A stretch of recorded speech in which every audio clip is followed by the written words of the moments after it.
नमस्कार, मैं हूं यश खुराना। स्वागत है आपका खबर फास्ट में। आज हम आपके सामने एक ऐसा मुद्दा लेकर आए हैं जिसे देखकर आपके पैरों तले जमीन खिसक जाएगी, जिसे सुनने के बाद आप ये सोचने पर मजबूर हो जाएंगे, क्या गरीबों की किस्मत में सिर्फ रोना लिखा है, एक बेदर्द मौत लिखी है और डर के साए में रहना लिखा है।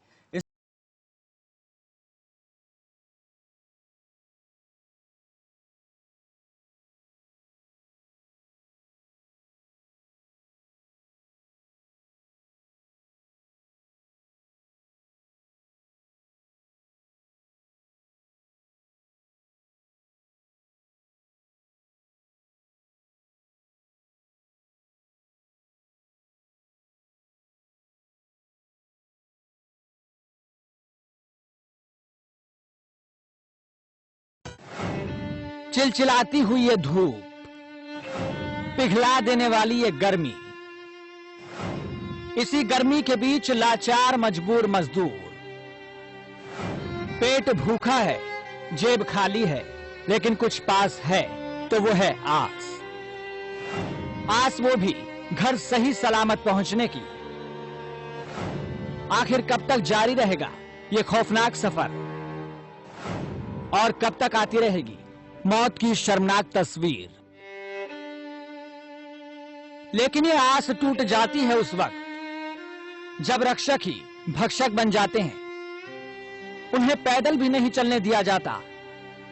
तस्वीरें देखेंगे तो चौंक जाएंगे आप। सोचेंगे, हे भगवान ये क्या हो गया, हे राम ये कैसा कहर बरपा दिया। चलिए बेबसी लाचारी की ये तस्वीरें देखिए।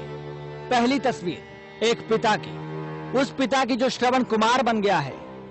आप देखिए, खटिया पर बेटे को लिटाए अपने बूढ़े कंधे पर कैसे पिता लिए जा रहा है। पिता बीमार बेटे को इस तरह से लुधियाना से कई किलोमीटर दूर से चल पड़ा। आए थे रोजी रोटी कमाने, लेकिन लॉकडाउन होते ही रोजी के तो लाले ही पड़ गए, साथ में रोटी के लिए भी तरसने लगे। करते भी तो क्या, बेटे का बोझ कंधों पर लिए पैदल ही चल पड़े। भूखे प्यासे पैदल चलने का यह सफर डर के साए में जारी है। डर कोरोना से मौत का नहीं है, बल्कि डर है कहीं घर पहुंचने से पहले ही भूख उन्हें और उनके परिवार को मार न डाले। हालांकि पुलिस ने यह देखा तो एक ट्रक में बैठा दिया। कानपुर पुलिस ने उनको बहुत ही सलीके से स्ट्रेचर तुरंत मौके पे, जो कि हाईवे था, उपलब्ध नहीं थी, एक चारपाई की व्यवस्था अरेंज करके उनको फर्स्ट एड दिलवा के एक ट्रक में उनको सकुशल रवाना किया। अब बात करते हैं औरैया की, जहां से एक ऐसा दर्दनाक मंजर सामने आया जिसे सुनकर सुनने वाले दंग रह गए। क्योंकि यहां पर तो 23 से ज्यादा मजदूरों को काल ने अपना ग्रास बना लिया। बिन बुलाई आई मौत ने देखते ही देखते घर पहुंचने की आस में निकले 20 से ज्यादा मजदूरों को अपना निवाला बना लिया, और बाकी इतनी बुरी तरह घायल हो गए कि वो भी पल पल मौत के करीब जा रहे हैं। घर तो पहुंच नहीं पाए, लेकिन मौत के घर जरूर पहुंच गए। इसके बाद तो मानो राजनीतिक हलचल तेज हो गई। ट्वीट और शोक व्यक्त करने का सिलसिला चालू हो गया। लेकिन क्या दुख व्यक्त करने भर से जिनकी जानें चली गई वो वापस आ जाएंगी? तो फिर ये लापरवाही कैसी? घर भेजने की घोषणा तो कर दी गई, लेकिन उस पर कदम कौन उठाएगा? राज्य की सरकार ने जिम्मा तो ले लिया, प्रवासी मजदूरों को घर लाएंगे, पर क्या वो जिम्मा महज दिखावा था? जब सरकार ने जिम्मा लिया है तो मजदूरों को जान जोखिम में डालकर पैदल या फिर किसी और तरीके से क्यों आना पड़ रहा है? क्योंकि उनके दिलों में खौफ इतना है कि वो घर तो नहीं, पर मौत की गोद में जरूर सो रहे हैं। और राज्य की सरकारें दुख व्यक्त करके सिर्फ खाना पूर्ति सी करती नजर आ रही हैं। इसी कड़ी में अगर हापुड़ की बात करें तो वहां तो एक ऐसी तस्वीर सामने आई है जिसने सोशल डिस्टेंसिंग की गाथा गाने वालों को ही करारा तमाचा जड़ा है। क्योंकि यहां तो सोशल डिस्टेंसिंग का नामो निशान तक नहीं है। बसों में मजदूरों को भूसे की तरह भरा जा रहा है। मजदूर बसों की छत पर बैठकर आ रहे हैं और प्रशासन लाचार बना हुआ है, और मजदूर रोते हुए अपना दर्द बताते हुए नजर आ रहे हैं। रास्ते में तो ठीक है, दिल्ली में तो कुछ नहीं किया, लेकिन यहाँ पे आने के बाद हम लोगों को लाठी डंडे से मार रहे थे। खाना मिला था आपको? हाँ। तो अब कहाँ आना है आप लोगों को? लखनऊ जाना है हमको। लखनऊ जाना है। वहाँ पे कुछ खाने पीने की दिक्कत थी, रहने के लिए दिक्कत हो रही है। पैसा जेब में है नहीं, मकान मालिक को किराया देना पड़ेगा, आज नहीं तो कल देना पड़ेगा, इसीलिए वहाँ से हम लोग छोड़ के चले आए।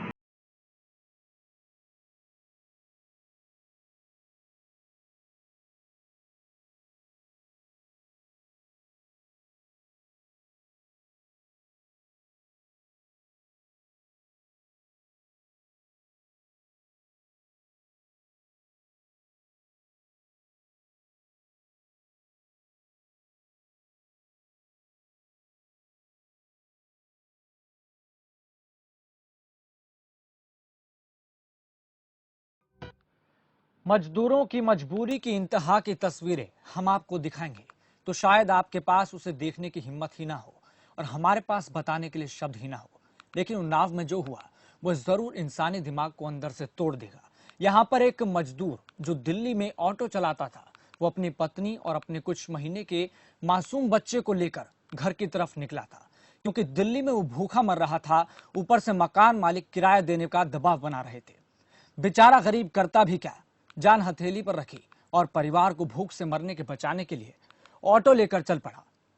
जैसे ही वो आगरा लखनऊ एक्सप्रेस वे पर पहुंचा, ऑटो का पेट्रोल खत्म हो गया और पेट्रोल डाला ही रहा था और पूरी तरह से अचानक एक वाहन ने टक्कर मार दी और मजदूर और उसकी पत्नी मौके पर ही उनकी मौत हो गई और कुछ ही महीने का मासूम बच्चा भी हकीकत है और गनीमत भी है कि बच गया। लेकिन अब उसके सिर ना हो उनके माँ बाप का साया, तो सोचिए उस दर्द को और उसको फील कीजिए अंदर से। इससे बड़ी बदकिस्मती और क्या होगी? क्या ऐसी घटनाएं हमारे राज्य सरकारों के सामने उनको कुछ सोचना चाहिए इस बारे में? यह सीधे जो तस्वीरें बताती हैं अंदर से झकझोर कर रख देती है। चर्चा का विषय बहुत महत्वपूर्ण है। अब आपको बता दें कि इस चर्चा को आगे बढ़ाएंगे हमारे सहयोगी अमितेश श्रीवास्तव। बहुत शुक्रिया यश। दरअसल ये जो तस्वीरें आप देख रहे हैं, ये तस्वीरें तमाम सवाल खड़े कर रही हैं। दरअसल आज अमूमन हम ये शो स्टूडियो में करते हैं, लेकिन आज हम जिस जगह पे मौजूद हैं उस जगह पर ठीक हमारे पीछे आप सैकड़ों की संख्या में तादाद में गाड़ियों की आवाजाही देखेंगे और इन गाड़ियों पे जो तस्वीरें हैं वही तस्वीरें हमें हमारी जो आंखें हैं वो नम कर दे रही हैं। उन्हीं तस्वीरों से हम परेशान हो जा रहे हैं, देश परेशान है उन्हीं तस्वीरों से। दरअसल ये वो तस्वीरें हैं, ये वो गरीब मजदूरों की तस्वीरें हैं जो अपने घर जाना चाहते हैं, अपनों के पास जाना चाहते हैं, लेकिन जिस तरह से उनका ये सफर खौफनाक सफर हो जा रहा है, जिस तरह से ये तस्वीरें आ रही हैं वो शर्मनाक तस्वीरें हैं। आज जो कुछ भी औरैया में हुआ और पूरे देश को उसने सोचने पे मजबूर कर दिया। उस पूरी घटना ने हम सबको झकझोर कर रख दिया है। और औरैया घटना के बाद से एक और घटना हुई है मध्य प्रदेश बॉर्डर पे, उस घटना ने भी सबको सोचने पे मजबूर कर दिया है। लेकिन सवाल यह है कि आखिर ये घटनाएं हो क्यों रही हैं? बड़ा सवाल यह है कि सरकारें जो जमीनी दावे कर रही हैं उन दावों पे अमल क्यों नहीं कर रही हैं? सबसे पहले आपको ये जो तस्वीर हमारे सामने आप देख रहे होंगे, जहाँ पे हम इस वक्त शहीद पथ पर मौजूद हैं और तमाम बड़ी संख्या में जो लोग हैं वो अपने घरों को जा रहे हैं। आज हम अपने इस खास बुलेटिन में चर्चा करेंगे। हमारे साथ ढेर सारे जो मेहमान हैं वो जुड़ रहे हैं। बिहार के डीजीपी गुप्तेश्वर पांडे जी हमारे साथ लाइव जुड़ रहे हैं, पटना से वो मौजूद हैं। उसके अलावा हरिनाम सिंह वर्मा हैं जो किसान नेता हैं, मजदूरों की बात करते हैं, वो लखनऊ से हमारे साथ लाइव जुड़ रहे हैं। उसके अलावा एक राजेश मजदूर हैं जो गए थे तमिलनाडु कमाने, लेकिन इन दिनों वो बहुत परेशान है, फंसे हुए हैं और उनके साथी जो सैकड़ों की संख्या में है वो परेशान है, तमिलनाडु में घर आना चाहते हैं, गोरखपुर के रहने वाले हैं। गुप्तेश्वर पांडे जी आपका बहुत स्वागत है खबर फास्ट में। हरनाम सिंह वर्मा साहब आपका बहुत स्वागत है और राजेश के साथ तमाम लोग हैं, आप सभी का स्वागत है। गुप्तेश्वर पांडे जी, अमूमन आपने आप हमारे शो का हिस्सा रहे हैं, हम स्टूडियो में शो करते हैं, लेकिन जो तस्वीरें हमारे सामने आ रही हैं उन तस्वीरों ने हमें हिला कर रख दिया है। और आज हम दर्द को महसूस करने के लिए हम नेशनल हाईवे पे खड़े हैं और ठीक हमारे पीछे सैकड़ों की संख्या में जो तमाम मजदूर हैं वो अपने घरों को जा रहे हैं। बिहार की संख्या ज्यादा है, सबसे पहले आपसे ये जानना चाहेंगे सर, जिस तरह से आज घटना हुई औरैया में, उस घटना ने पूरे देश को झकझोर कर रख दिया है। बिहार की बड़ी संख्या में लोग उसमें शामिल थे। क्या कहेंगे आप उन लोगों से जो सफर कर रहे हैं, मजदूर हैं, अपने घर जाना चाहते हैं? देखिए, हमें बेहद अफसोस है। ये बहुत ही दुख की बात है, बहुत ही कष्ट की बात है और मजदूरों की पीड़ा को हम भी समझ सकते हैं, पूरा देश समझ रहा है। वो जिस तरह की परेशानी में, जिस तरह की मुसीबत में आज हैं, देश के कोने कोने में फैले हुए हैं बिहार के मजदूर और अन्य प्रदेशों के भी, जो अपनी रोजी रोटी के लिए बाहर गए हुए थे। और इस तरह का संकट ये आया, इस तरह की आपदा ये आई, पूरी दुनिया ने ऐसी आपदा देखी नहीं थी। और लंबे समय तक वो अपनी परेशानियों के साथ अकेले जूझते रहे। वो अपने बाल बच्चों से अलग हैं, अपने परिवार से अलग हैं, हजारों किलोमीटर दूर, कहीं कहीं कोई पंजाब में है, कोई हरियाणा में है, कोई दिल्ली में है, कोई चंडीगढ़ में है, कोई तमिलनाडु में है, देश के कोने कोने में फैले हुए हैं। इतनी दुख तकलीफ के बाद मौका जब उनको मिला अपने प्रदेश लौटने का, तो उनके अंदर एक छटपटाहट है, बौखलाहट है, बेचैनी है।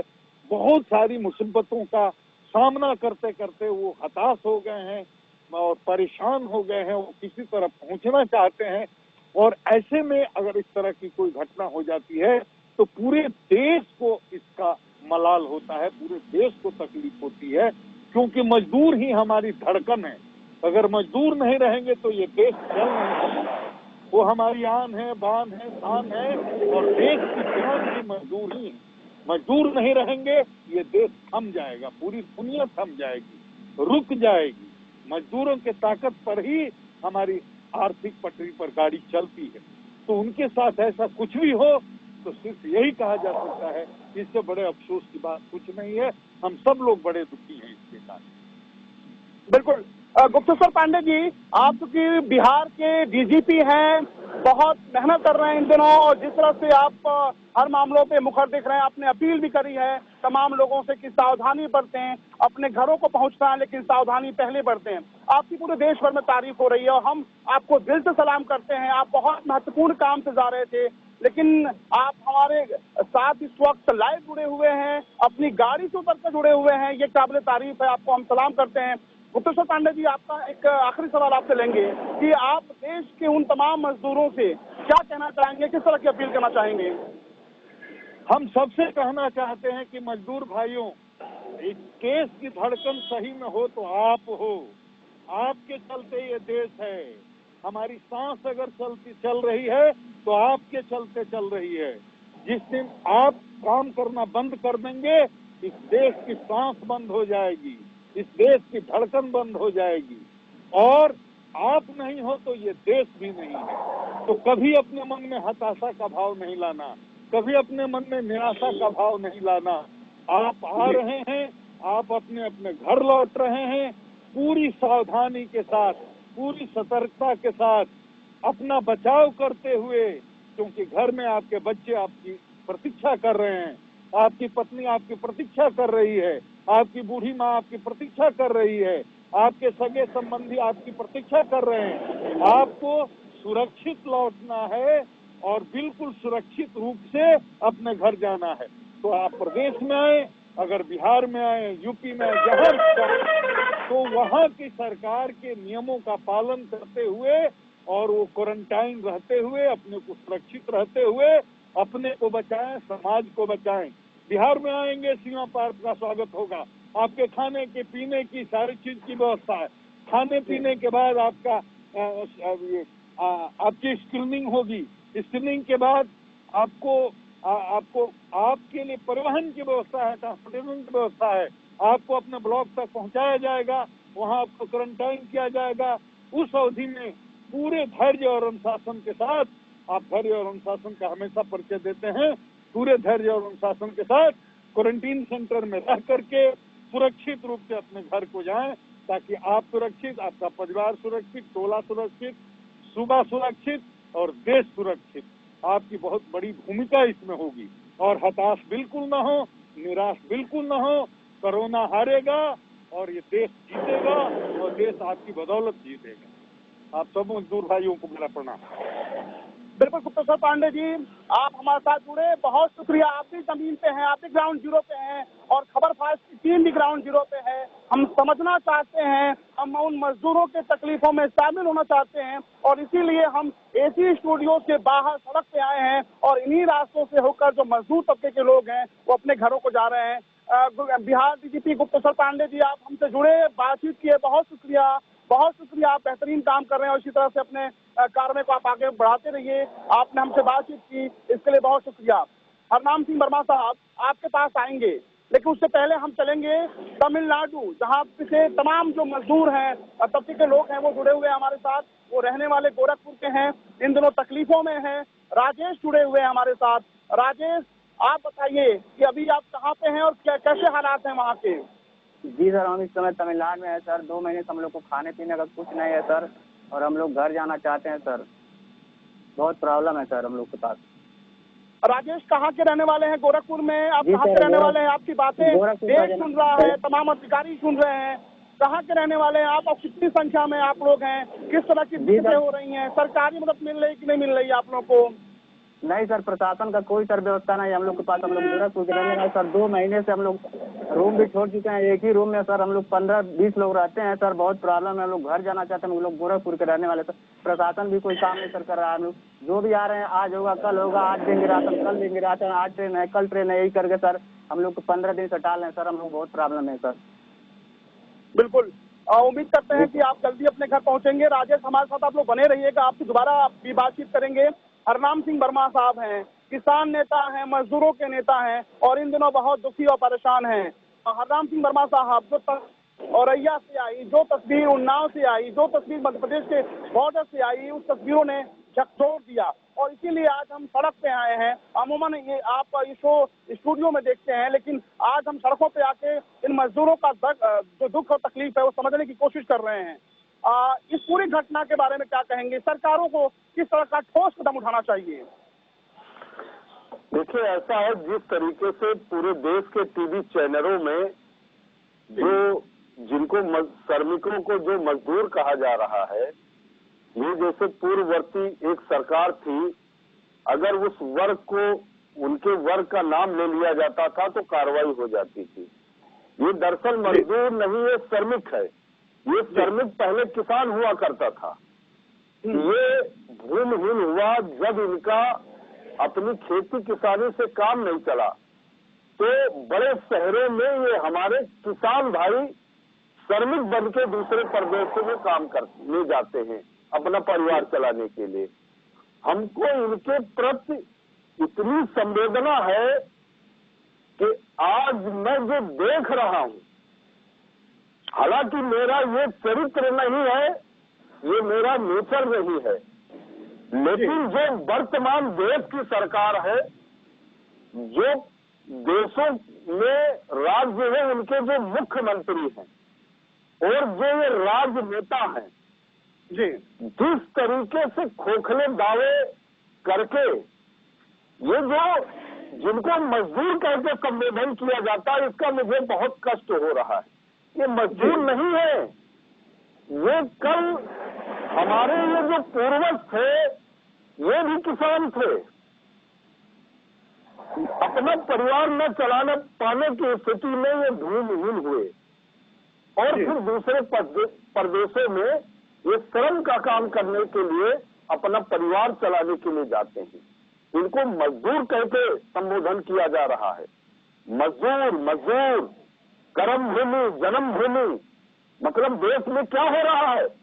1947 को आप देखो, जब देश आजाद हुआ था, और आजादी के बाद आज इस देश की ये हालत है। आज जिस देश में ये कहा जाता हो कि हम चांद पे मकान बनाने जा रहे हैं, उस देश की महिलाएं, उस देश का श्रमिक पैदल रोड पे चल रहा, उनके पैरों में छाले पड़ गए। जो अनाज उत्पादन करके यहाँ देश के चोर बेईमान इन नेताओं को खिलाता है, इस देश के भ्रष्टाचार नीति निर्धारक अधिकारियों का जो पेट भरता है, वो श्रमिक आज रोड पे है। हम आज 5-6 दिन से देख रहे, हमारा ये फैजाबाद रोड जो लखनऊ से जाता है, गोरखपुर, बिहार, बंगाल, छत्तीसगढ़, झारखंड, ये नाम दे दिए गए। लेकिन ये जो श्रमिक हमारे साथ राजेश जी तमिलनाडु से जुड़े हैं, भाई आप मेरे भाई हो, लखनऊ से हम कोई मदद आपकी यहाँ करने की स्थिति में नहीं है। लेकिन मैं आपसे ये कह रहा हूँ कि ये श्रमिक संगठित हो और जब वोट देने का मौका है तो इस देश की जो वर्तमान सत्ता है, इस देश के जो सत्ता चलाने वाले लोग हैं, इनको आपको वोट से जवाब देना पड़ेगा। तमिलनाडु से बिहार, छत्तीसगढ़, जितना समय आपको पैदल आने में लगेगा, आप जब चुनाव का समय आए तो इससे ज्यादा मेहनत करके इनको जूते मार के इस वर्तमान सरकार को भगाना होगा। क्या नाटक बना रखा है? जब देश के प्रधानमंत्री ने कहा कि थाली बजाओ, पूरे देश की जनता ने थाली बजाया। जब देश के प्रधानमंत्री ने कहा, सुन लो आज मेरी बात, आज सुन लो मेरी बात, जब देश की प्रधानमंत्री ने कहा कि दीपक जलाओ, हमने दीपक जलाया। जब देश के प्रधानमंत्री ने कहा कि शराब की बिक्री नहीं होगी, हमारे देश के शराब पीने वाले लोगों ने 42 दिन शराब नहीं पिया। ऐसी कौन सी मजबूरी हो गई जो लॉकडाउन तोड़ दिया गया? हम 73 साल से घाटे की खेती कर रहे, जो किसान था आज मजदूर हो गया, श्रमिक बन गया, दूसरे प्रदेशों में दिहाड़ी का काम करने के लिए मजबूर हो गया। आज उस श्रमिक को रोड पे पानी नहीं, उसको खाने की कोई व्यवस्था नहीं, विदेशों से हवाई जहाज चला रहे, पैसे वालों के लिए ट्रेन चलाई जा रही, पैसे वालों के लिए बसें चलाई जा रही। इसका जवाब अमितेश जी मिलेगा और इस देश का श्रमिक और इस देश का किसान मिलके जवाब देगा। जिस तरीके से 20 लाख करोड़ की घोषणा की गई है, उन श्रमिकों के खाते में अगर 2,000 रुपए दे दिए जाते, ये पैसे ट्रांसफर करके तमिलनाडु, बिहार के लोग जो हमारे श्रमिक हैं अपने घर पहुंच जाते। अमितेश जी, कष्ट इतना है, हम लोगों को लखनऊ की धरती से भूखा नहीं जाने देते, लेकिन मजबूर हूं। ये सत्ताधारी लोग, अगर आप सही बात कहो तो आपको तस्वीरें आ रही हैं, वो हैरान करने वाली हैं, और इसीलिए हम आज स्टूडियो से निकलकर सड़क पे आए हैं। और ये ठीक हमारे पीछे जो सैकड़ों की संख्या में जो गाड़ियां जा रही हैं और जो तस्वीरें हमारे सामने आ रही हैं, आंखों में आंसू आ जा रहा है, कलेजा मुंह को आ जा रहा है। राजेश जी, क्योंकि हमारे पास वक्त कमी है, जितने आप लोगों के साथ में जो श्रमिक बैठे हैं सभी से मैं बात करना चाह रहा था, लेकिन वक्त की हमारे पास कमी है। राजेश जी, जो अपनी बात आप सत्ता तक पहुंचाना चाहते हैं, हरनाम सिंह वर्मा भी जुड़े हुए हैं, श्रमिक नेता हैं, किसान नेता हैं, जो बातें अपना कहना चाहते हैं राजेश जी, जल्दी से संक्षेप में अपनी बातें आप कहें ताकि आपकी आवाज सरकार तक पहुंचे। जी सर, हम लोग जैसे घर जाना चाहते सर, हम लोग 2 महीने से सर प्रॉब्लम है, खाने का भी नहीं कुछ है, और हम लोग एक ही रूम में 15-20 लोग सर रहते हैं। प्रशासन आती है, कहती है कि आज है, कल है, आज राशन आएगा, कल राशन आएगा सर, और इसी महीने में हम लोग रहते हैं सर, और कुछ भी सर व्यवस्था नहीं हो पाता है। और सर हम लोग पहली बात सर हम लोग घर जाना चाहते हैं, रहना नहीं चाहते हैं सर। हरनाम सिंह वर्मा साहब, बहुत तकलीफदायक तस्वीर है। आप राजेश के साथ देखिए कितने लोग बैठे हुए हैं, सोशल डिस्टेंसिंग की हवा उड़ रही है, खाने को नहीं है, इनके पास पैसे नहीं है, सरकारें सिर्फ जो दावे कर रही है हवा हवाई है। सर बस वाले हम लोग कह रहे हैं तो सर बस वाला हम लोग को 9,000 रुपया मांग रहा है सर, हम लोग के पास खाने का नहीं है तो हम लोग बस का भाड़ा कहाँ कर देंगे? राजेश जी, आप जितने लोग तमिलनाडु में हैं, आप हमारा मोबाइल नंबर लिख लें। जी सर, और मोबाइल नंबर बोलिए। 9956505024।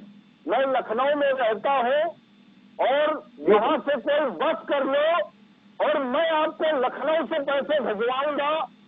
भाई मेरे तमिलनाडु से मैं आ तो नहीं हम सकता लोग है। सर एकदम व्यवस्था करिए सर, हम लोग की हालत सर बहुत नाजुक है sir. Rajesh ji number note करिए, राजेश जी नंबर नोट करिए। राजेश जी, हरनाम सिंह वर्मा जो नंबर नोट करा रहे हैं, नंबर नोट करिए।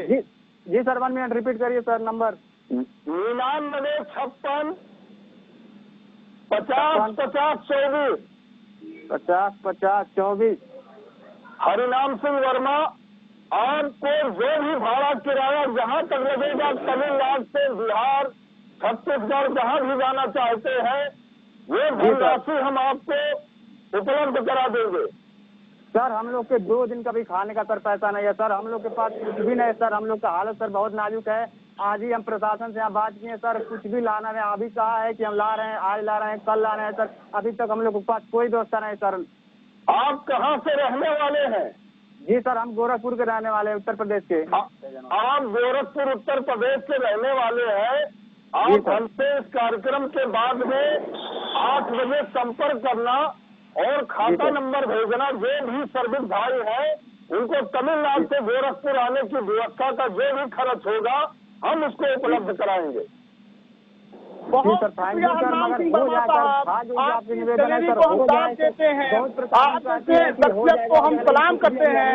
राजेश जी, आपने नंबर नोट किया है हरनाम सिंह वर्मा का, श्रमिक नेता है, किसान नेता है, और जो कहते हैं वो करते हैं।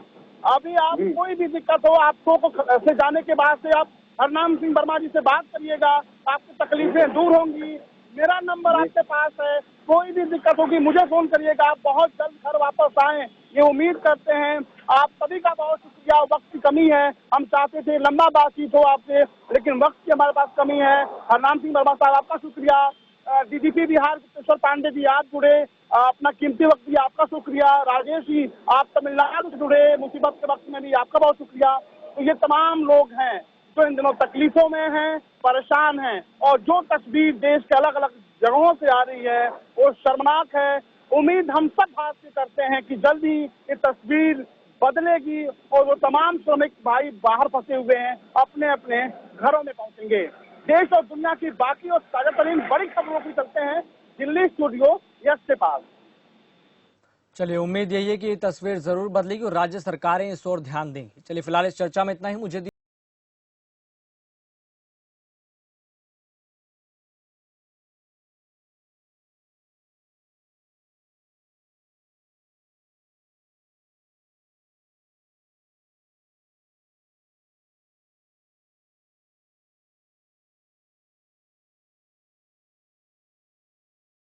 है इसे सजा।